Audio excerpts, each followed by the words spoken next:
nuevamente conectándonos con ustedes desde IGEA para compartir nuevamente con el tema que veníamos manejando sobre el agua de mar.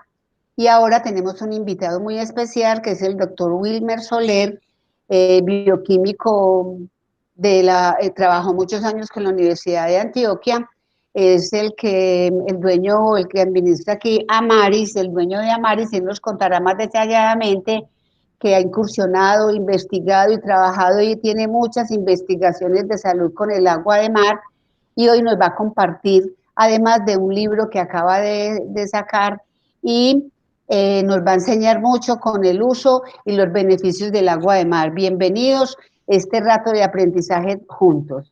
Jaime, muy buenos días. Doctor Wilmer, muy buenos días. ¿Cómo están? Buenos días, Nelly. Buenos días, Nelly, buenos días, Jaime, y buenos días, la audiencia que ustedes tienen. Muchas gracias por la invitación. Bueno, como decíamos en las semanas pasadas, los beneficios, y ya hablamos mucho del agua y del agua de mar, entonces el doctor Wilmer nos va a contar en este momento la experiencia que él ha tenido y los beneficios desde todas las investigaciones que él ha hecho con equipos de médicos y en salud con respecto al agua de mar. Wilmer, queda usted al mando. Bueno, muchas gracias, Nelly. Hace aproximadamente unos 20 años, eh, empezando pues este nuevo milenio, conocí un libro de André Mae, un historiador francés. El título del libro es Agua de mar, medio orgánico. Y el libro trata sobre la historia de un personaje francés, un sabio, que es René Quinton.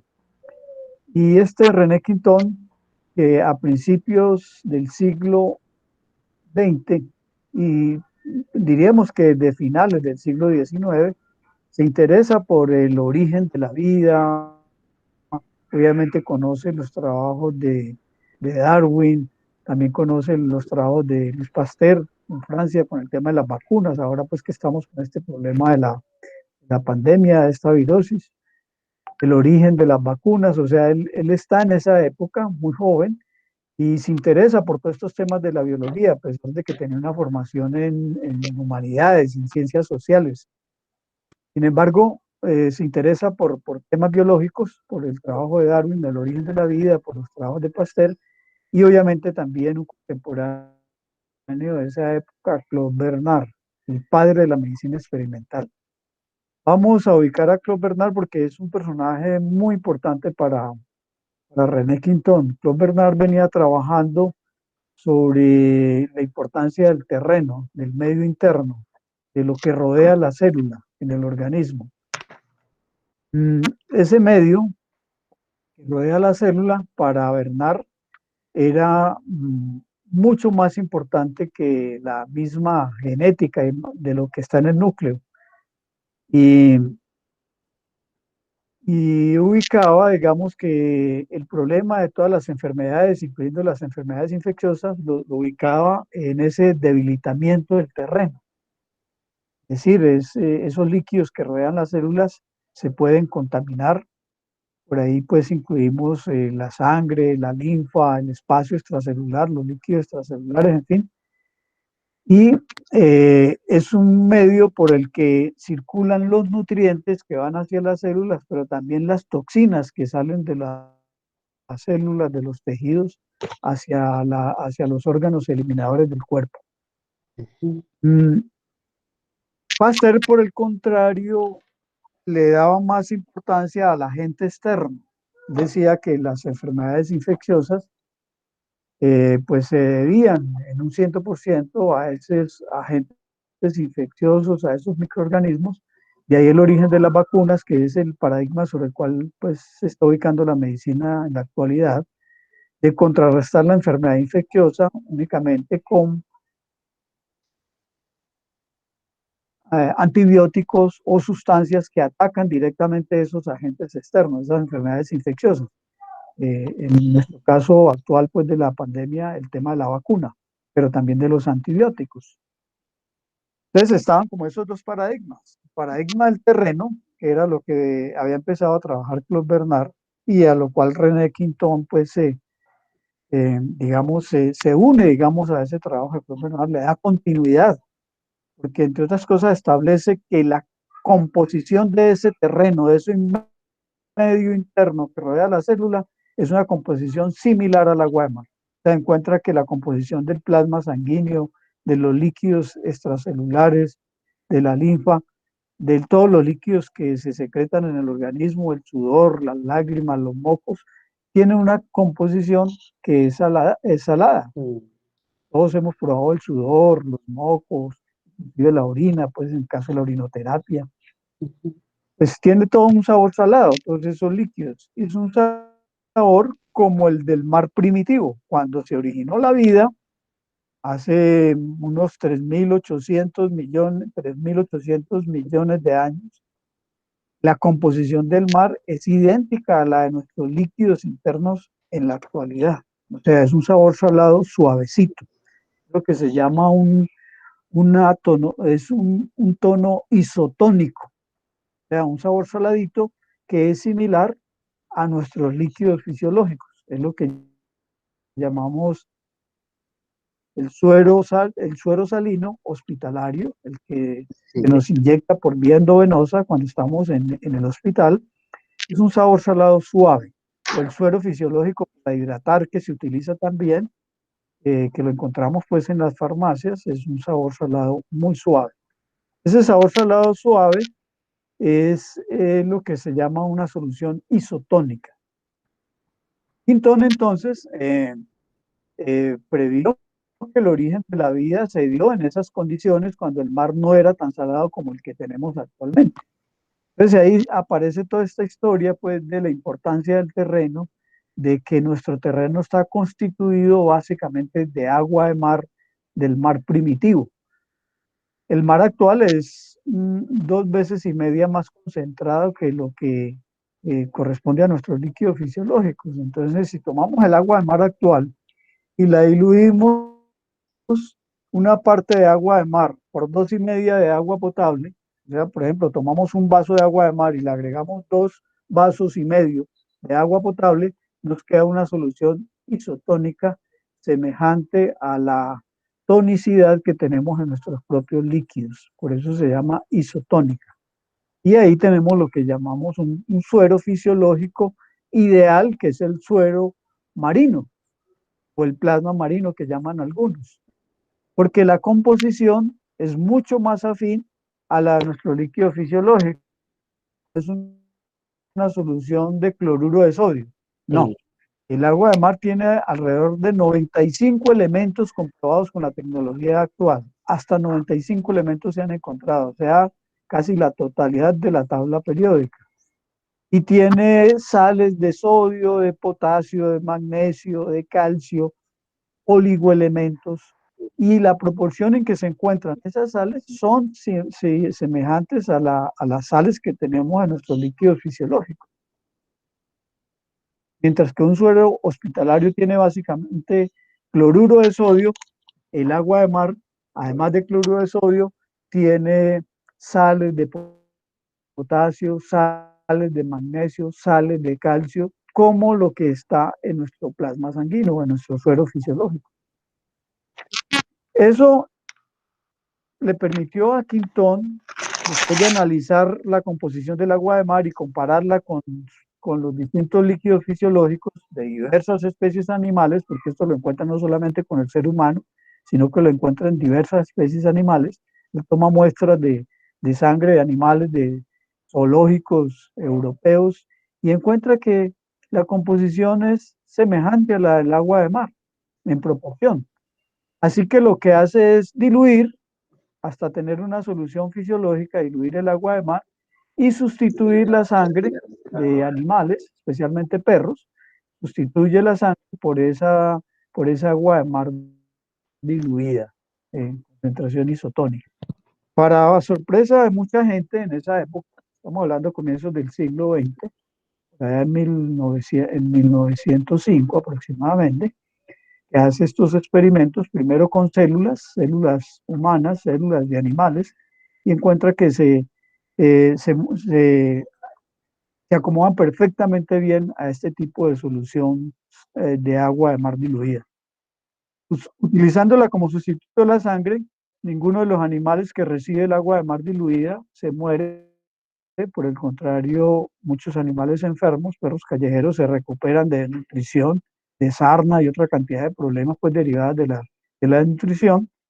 Mientras que cuando empieza a hacer los experimentos con el suero fisiológico hospitalario, los animales, cuando se sustituye una proporción tan grande de sangre por este suero fisiológico, los animales empiezan a morir. De tal manera que se ve en la obligación de suspender este grupo control en la que él pretende pues comparar el comportamiento de los animales cuando reciben agua de mar diluida comparado con los que reciben solución salina fisiológica. Ni las células tampoco se comportan muy bien. Los leucocitos humanos que son tan delicados, por ejemplo, incubados en un suero fisiológico, realmente tienen muy poca estabilidad y se mueren. En cambio, en el agua de mar diluida son bastante estables, duran varios días, muchas horas, y eso le está mostrando a Quintón y a la humanidad pues, de esa época de que definitivamente nosotros venimos del mar, como ya se venía hablando en ese momento. Hoy hay un reconocimiento en las ciencias de la vida de que la vida se originó en el mar. Las primeras células aparecieron en el mar. Venimos de una célula marina y ahí viene toda la vida en el planeta, todos los seres humanos, todos los animales, el reino vegetal, todos venimos de ahí, todas las células. Eso se originó en el mar primitivo. Y eso lo corrobora efectivamente Quintón, lo demuestra claramente, de que la composición de nuestra sangre y la composición del cuerpo humano se parece mucho más a la composición del agua de mar que a la composición de la superficie terrestre, de cualquier roca. La superficie terrestre es muy rica en minerales como el hierro, el zinc, en fin. Y mientras que nosotros tenemos una composición con un alto contenido de oxígeno, de hidrógeno, de carbono y obviamente también de minerales, pues que son importantes también, como el calcio, el magnesio, el potasio. Y esa composición es la que tiene el agua de mar, ya que venimos definitivamente del mar. Esto es un hecho importante porque Quintón con eso, después de esta fase experimental, procede a la creación de los dispensarios marinos, donde se suministra por vía subcutánea agua de mar a la población infantil. En ese momento morían en solo París alrededor de 100, 150, 200 niños por problemas de gastroenteritis, en solo París cada semana. Así que esta terapia marina de Quintón, suministrando agua de mar diluida, le permite al sistema de salud de la época controlar esa epidemia, no solamente en París, sino en toda Francia, y luego esto se va extendiendo a toda Europa, a Inglaterra, a Alemania, inclusive recibió un llamado del gobierno egipcio para controlar una epidemia de gastroenteritis también en el Cairo, y efectivamente logra ese objetivo de controlar la epidemia utilizando agua de mar diluida por vía subcutánea. Es un hecho importante en la ciencia médica que infortunadamente se perdió en la historia. Esta terapia marina se utilizó más o menos hasta un poco después de la Primera Guerra Mundial. Cuando ya llega la Segunda Guerra Mundial, prácticamente el legado de Quintón ha desaparecido. Y les cuento una anécdota. En la Primera Guerra Mundial, el plasma marino de Quintón fue utilizado en el campo de batalla por parte del ejército francés como sustituto de sangre. Cuando se agotó la sangre para sustituir entre los heridos, se empezó a utilizar el plasma de Quintón, como se llamaba en esa época, como sustituto de sangre, de una manera exitosa.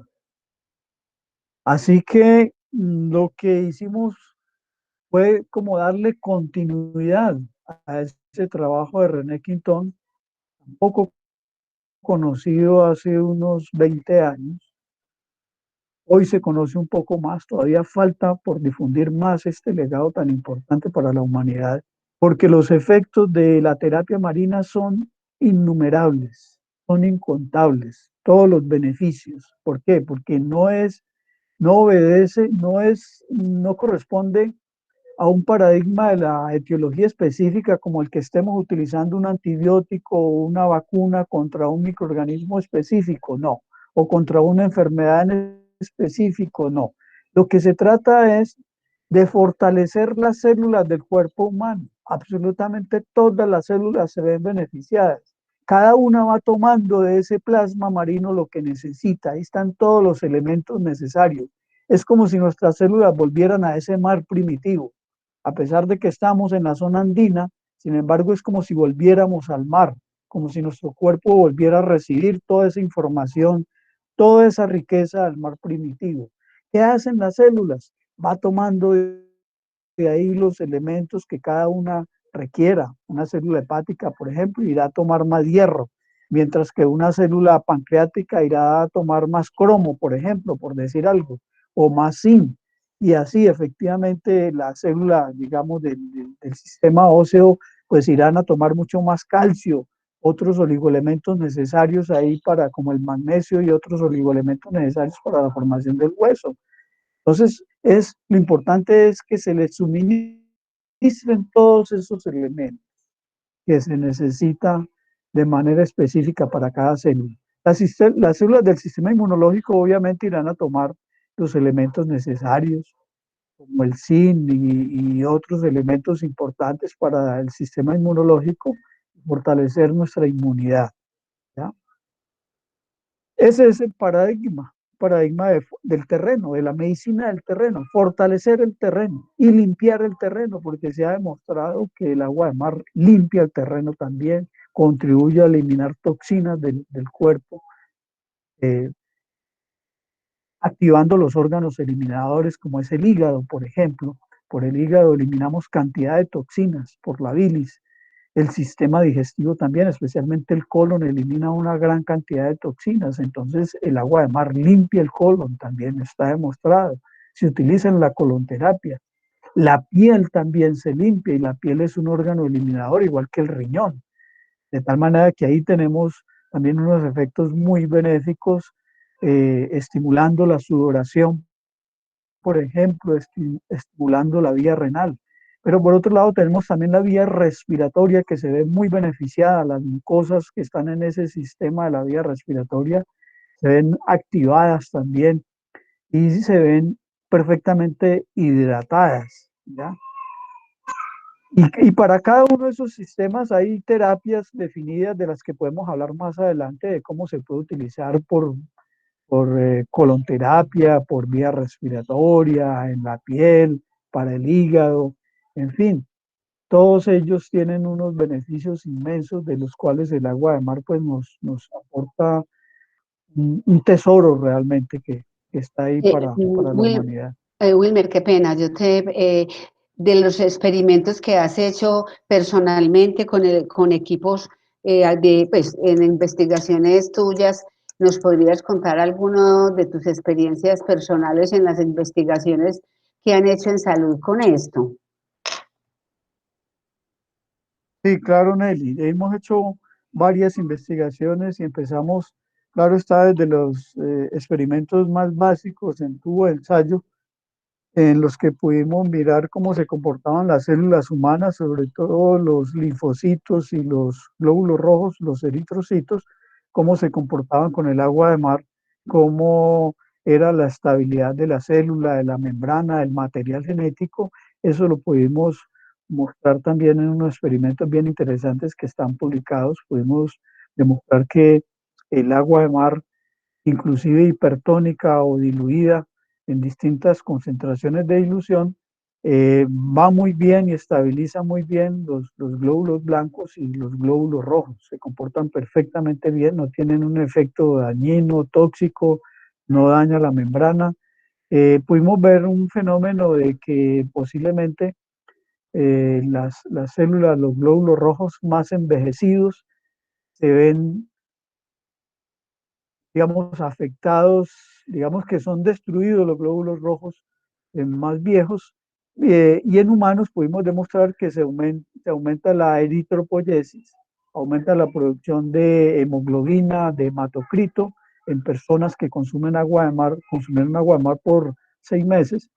Y lo que nos está mostrando es que hay como un estímulo del recambio celular, como que desaparecen más fácilmente las células envejecidas y se estimula la producción de células nuevas, lo cual me parece a mí se puede correlacionar con que la persona que empieza a ingerir agua de mar, en cuestión de 2 semanas empieza a sentir una revitalización, como que empieza una nueva vida en el sentido de que siente menos cansancio, menos fatiga, está más tranquila, más relajada, duerme mejor y tiene una sensación de mayor energía.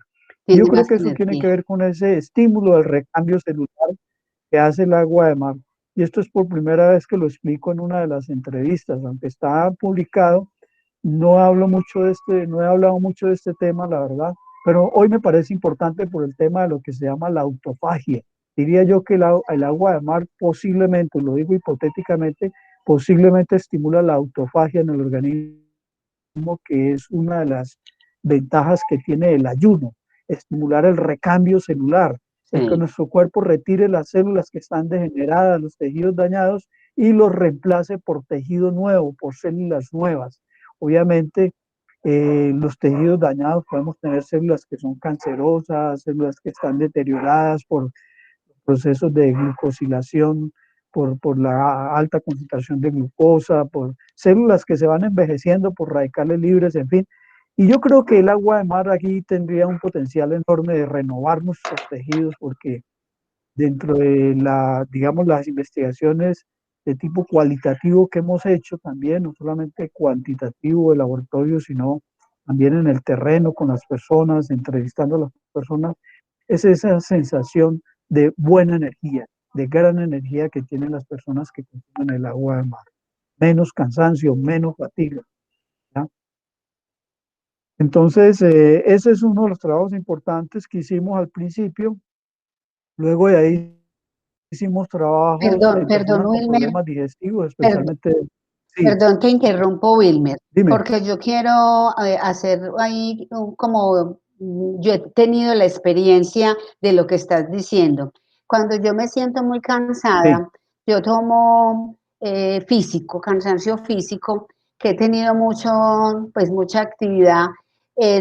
Consumo el vasito de agua de mar, entonces me tomo una parte ajá, de agua de mar por 2 partes de algún jugo o alguna aromática y es increíble como uno vuelve, es como que se revitalizara, como que tuviera otra vez ánimos para seguir en la tarea que continúa. Esa es una de las experiencias que tuve. Otra de las experiencias sí, que yo personalmente he experimentado con el agua de mar es, yo tuve un diagnóstico, o he tenido como una enfermedad poliquística renal.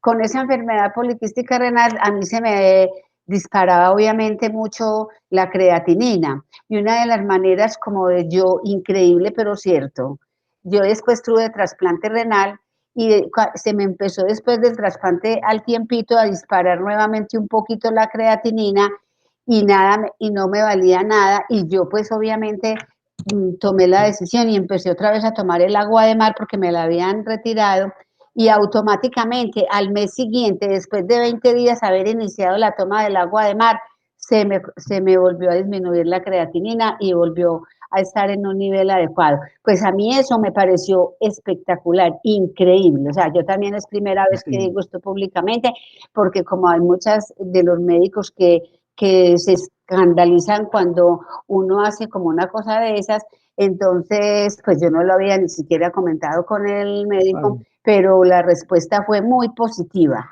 muy positiva. sí. Muy bien, Nelly, te agradezco mucho y yo creo que llegó la hora de hablar, porque tenemos fundamentación científica, estos estudios están publicados donde se demuestra efectivamente los beneficios del agua de mar.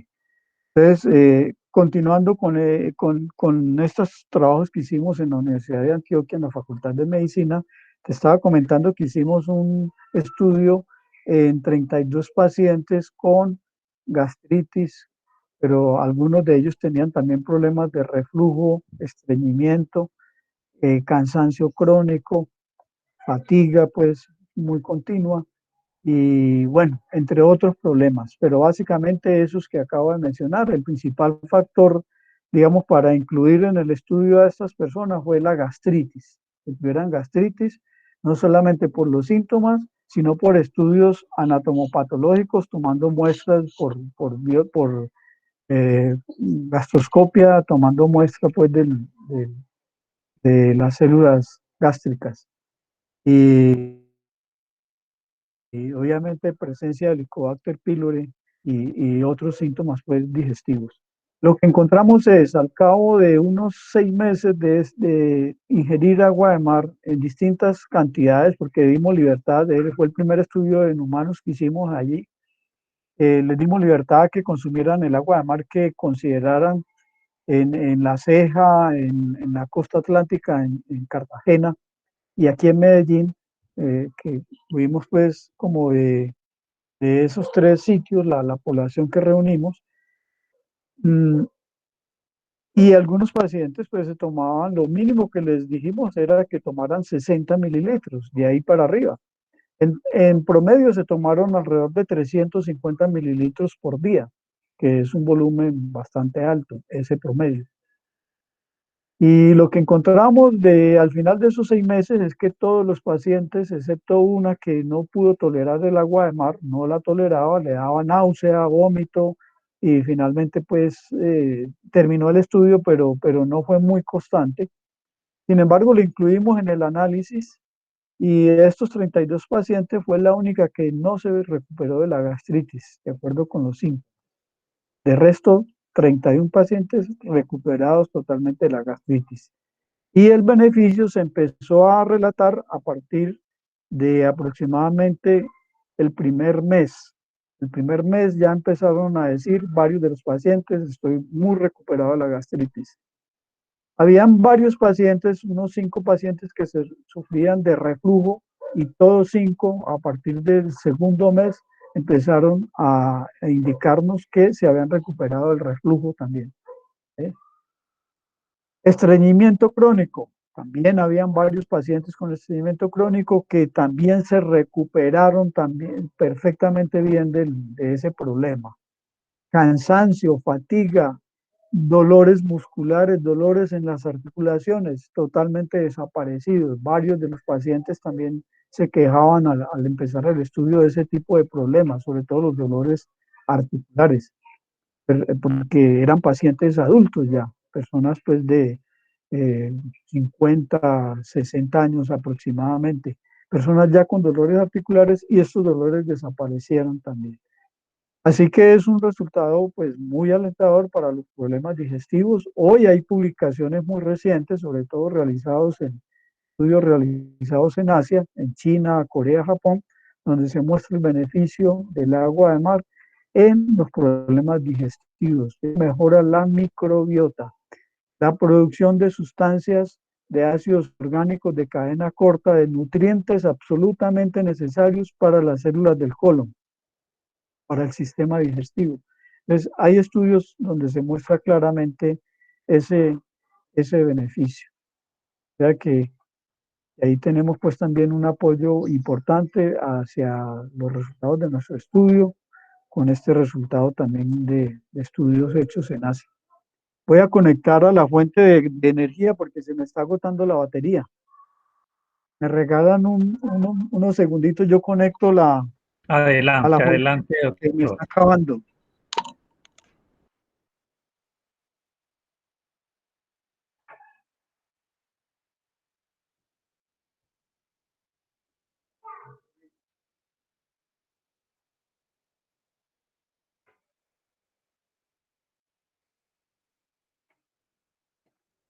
Ay,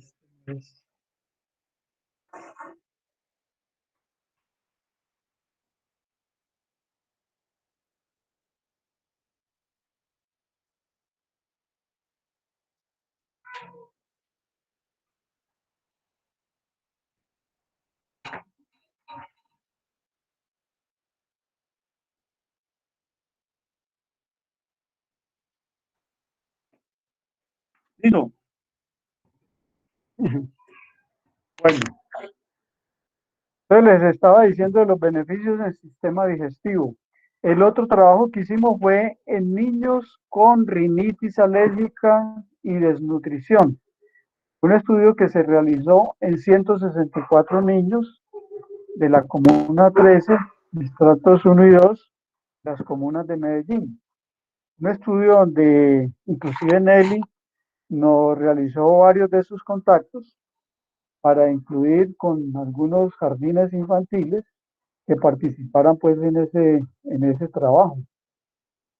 Niños de muy corta edad, de 2 a 6 años de edad, niños que están pues en una etapa importante de su crecimiento acelerado. Fue un estudio que duró 3 meses, a los cuales les suministramos 50 mililitros diarios de agua de mar o de solución salina, sal de cocina diluida pues en agua. ¿Por qué menciono la sal de cocina? Porque el grupo, los 164, lo dividimos en 2 grupos, mitad y mitad. Una mitad con agua de mar y la otra mitad con solución salina, sal de cocina. ¿De acuerdo? Queríamos comparar, o sea, la solución de cocina, la sal de cocina, como grupo control, y queríamos ver cómo era el comportamiento del agua de mar comparada con esa sal de cocina, la sal que utilizamos pues, para salar los alimentos de forma diluida, como un suero fisiológico.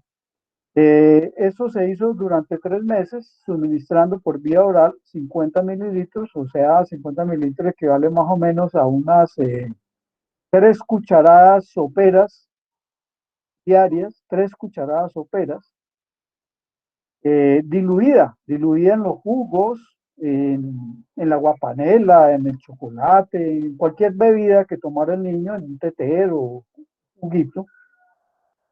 Esto se le enseñó a las mamás, a los acudientes de los niños, y también se les enseñó a hacer lavado nasal, porque todos los niños, la característica absolutamente de todos ellos era la rinitis alérgica. Niños que son mocosos, que todo el día están pues como absorbiendo esos mocos, reteniéndolos ahí, porque los niños finalmente pues no se saben sonar y los mocos están ahí acumulados por mucho tiempo. Además, niños con muchos problemas de rendimiento escolar, de problemas infecciosos de la parte respiratoria, con enfermedades respiratorias, de infecciones a repetición, obviamente con fiebres, en fin. Niños con problemas de salud muy delicados. Esto afecta mucho a los niños y a los adultos también, pero los niños son muy especiales porque, repito, ellos no se saben sonar, acumulan los mocos.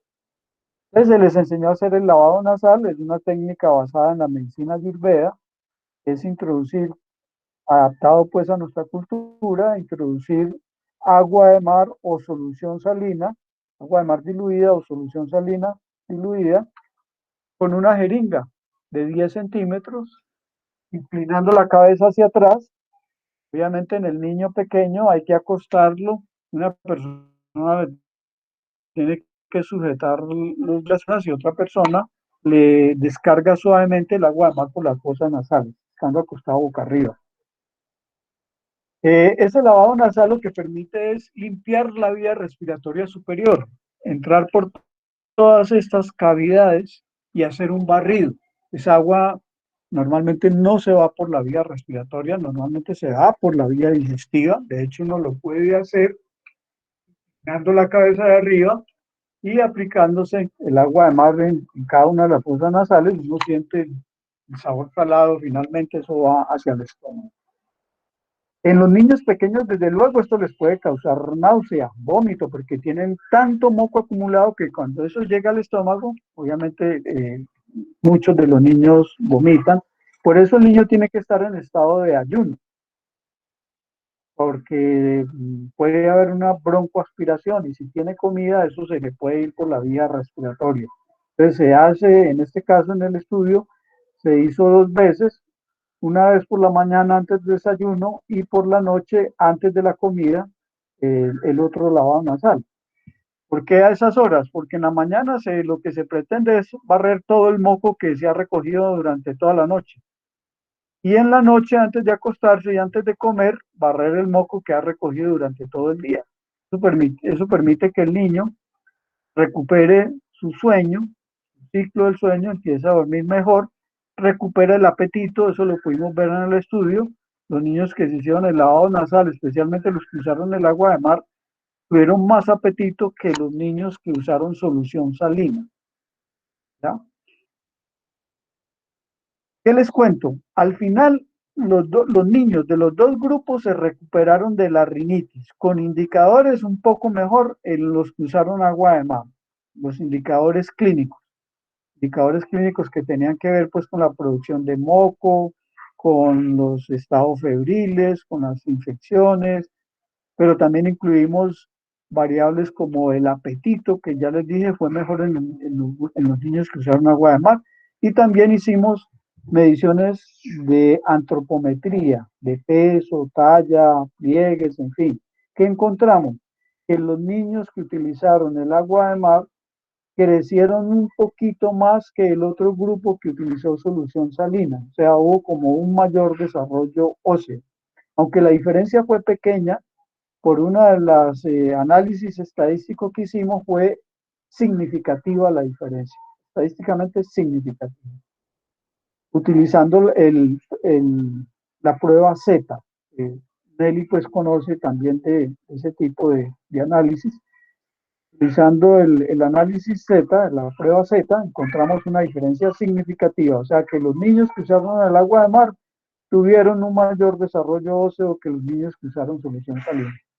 Y es lógico, digamos, es obvio que no pensábamos era que se fuera a ver un efecto en tan corto tiempo, solo 3 meses de intervención. Es muy corto tiempo, sin embargo, logramos ver ese resultado en solo 3 meses. ¿Qué tiene el agua de mar para haber dado un resultado de esta naturaleza, esta diferencia? Pues el agua de mar está aportando, aparte del calcio, del magnesio, está aportando otros elementos indispensables para la formación del hueso. Se requiere, por ejemplo, el boro, se requiere el zinc, el cobre, el manganeso, aparte del magnesio y el calcio que ya lo dije, se requieren oligoelementos que no los tiene la solución salina fisiológica. La sal de cocina no tiene esos elementos. Mientras que el agua de mar sí los contiene, y los contiene en una forma orgánica que son fácilmente asimilables. Y aquí quiero recalcar algo muy importante. Sal de cocina que nosotros utilizamos en la preparación de los alimentos es en un 99% cloruro de sodio. O sea, es una sal refinada, prácticamente es un producto químico que lo que hace es producir una pérdida del balance mineral en nuestro cuerpo. O sea, está demostrado científicamente que el consumo excesivo de esa sal de cocina, normalmente nuestra dieta es con un contenido excesivo de esa sal, está demostrado, consumimos 10 gramos al día en el área metropolitana aquí en Antioquia, en Medellín. Ese consumo excesivo elimina calcio de los huesos por vía urinaria. Eso se ha demostrado. Y es un factor de riesgo de cáncer gástrico, factor de riesgo de hipertensión, hipertrofia cardíaca, en fin, es un factor de riesgo de varios tipos de problemas crónicos. ¿Sí? Entre ellos, como les digo, esa qué pérdida pena. del magnesio, porque el cuerpo necesita el sodio, es cierto, pero no el sodio solo. Se necesita el sodio con el calcio, con el potasio, con el magnesio, con todos los minerales y ojalá con todos los oligoelementos como están en el agua de mar. Y sobre todo en una proporción fisiológica, o sea, la proporción de calcio, magnesio, potasio, el contenido de cloro. Eso es una proporción que es ideal, que es fisiológica. Porque nada sacamos con tener una cantidad muy alta de calcio, por ejemplo, los suplementos de calcio, también nos producen pérdida de balance, porque el excesivo consumo de calcio también nos produce una baja asimilación de magnesio, empezando por el sistema digestivo, porque los dos compiten por los mismos sistemas de transporte, no solamente en intestino, sino también en las otras células. Así que la importancia del agua de mar está ahí, justamente, es un líquido fisiológico. Wilmer, precisamente nosotros desde IGEA, una de las recomendaciones que siempre hacemos a nuestros pacientes y clientes pues, que nos siguen en IGEA es ese, o sea, buscar la manera de hacer las preparaciones en casa, no con cloruro de sodio, sino realmente desde que se pueda, porque ya lo hemos hablado de que se hace el agua de mar en preparaciones culinarias, o si no, utilizar la sal de mar, pero no la sal de mar que venden en los supermercados, porque esa es otra estrategia del mercado que ya utilizan, tener una sal que con el nombre de sal de mar, simplemente el grano es un poco más grueso, pero no es realmente lo que uno, pues no es lo que estamos buscando encontrar, así es como el azúcar, que la pintan de colores y ya creen que es un azúcar menos procesada. Es la sal que se consigue realmente, por ejemplo, en la farmacia Pasteur o en farmacias, en laboratorios, sal realmente de mar para utilizar en cocina o el agua de mar, que es lo que nosotros recomendamos a nuestros pacientes y a nuestros seguidores en IGEA para el uso normal en culinaria y en el consumo, que no es lo mismo consumir un cloruro de sodio que una sal que viene acompañada de todos los demás minerales como los estás exponiendo tú en este momento. Pues yo lamento digamos, contradecir un poco, desanimarte un poco con esa idea que estás planteando. Y ¿Por de lo qué? que nosotros hemos, Con la sal de sí, mar. ya te voy a explicar.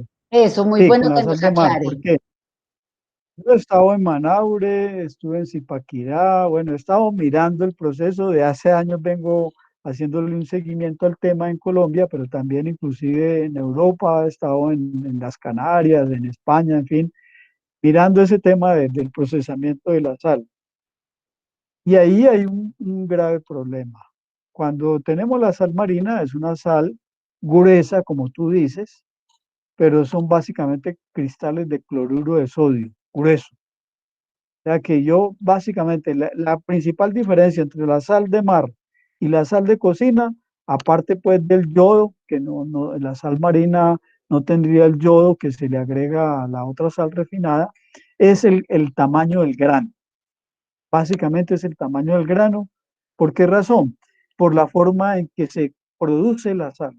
Ahí, el problema está ahí, la forma en que se cosecha la sal, cómo se procesa, cómo se produce. Y cómo se produce en Colombia es que se produce, la sal se produce en contacto con la tierra, ¿sí? O sea, es una sal que originalmente es sucia. Por lo tanto, al final del proceso se debe lavar, tiene que lavar. Entonces, primero, la forma en que cristaliza las sales, porque es que el agua de mar no es una sal, son muchas sales. Ahí están todas las sales de la vida, todas. Pero ¿qué pasa? Que esas sales no cristalizan igual.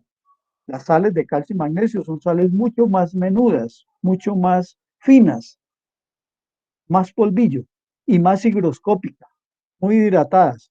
Mientras que las sales de cloruro de sodio son cristales gruesos, son granos gruesos, ¿sí? Que es lo que básicamente se cosecha.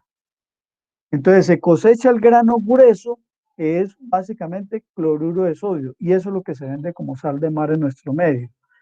¿Cómo se hace en Europa? ¿Cómo se hace en las Islas Canarias, en Lanzarote? En Lanzarote, por ejemplo, se cultiva sobre piedra volcánica. Es una isla, la mitad de la isla es piedra volcánica. Y resulta que ahí cuando se cosecha, la sal ya está limpia, porque no está mezclada con tierra. Entonces se cosecha toda, completa, con los granos finos y los granos gruesos. Y esa sal, esa es la verdadera sal marina integral. Y no es una sal como la que encontramos en el mercado, que es totalmente seca, no, es una sal un poco mojadita, un poco higroscópica, y viene mezcla de granos gruesos con granos finos. porque repito, los granos de cloruro de sodio son gruesos, mientras que los granos de cloruro de sales de calcio y magnesio son granos muy finitos, muy minuticos, muy delgaditos, ¿ya? Entonces es una mezcla de todo eso y viene un poquito hidratada. Entonces esa sal no la producimos en Colombia. Estoy con esa idea. Tengo pendiente una respuesta con la comunidad Guayú de La Guajira, que ya hice contacto, digamos, con líderes de estas comunidades, para que me permitan explicar ese proceso, porque ellos también están involucrados en la producción, en la pequeña producción, los pequeños cosechadores de sal. Hay una empresa grande en Manaure, claro, pero hay pequeños cultivadores también. Yo he hecho contacto con los dos. La gran empresa no tiene esa tecnología, la produce artesanalmente, como lo hacen los pequeños cultivadores de la sal, de forma artesanal en la tierra. Entonces es una sal sucia. Y cuando ellos cosechan, los granos menuditos, que son los de calcio y magnesio, se quedan mezclados con la tierra. Y cosechan los granos gruesos, que son los de cloruro de sodio.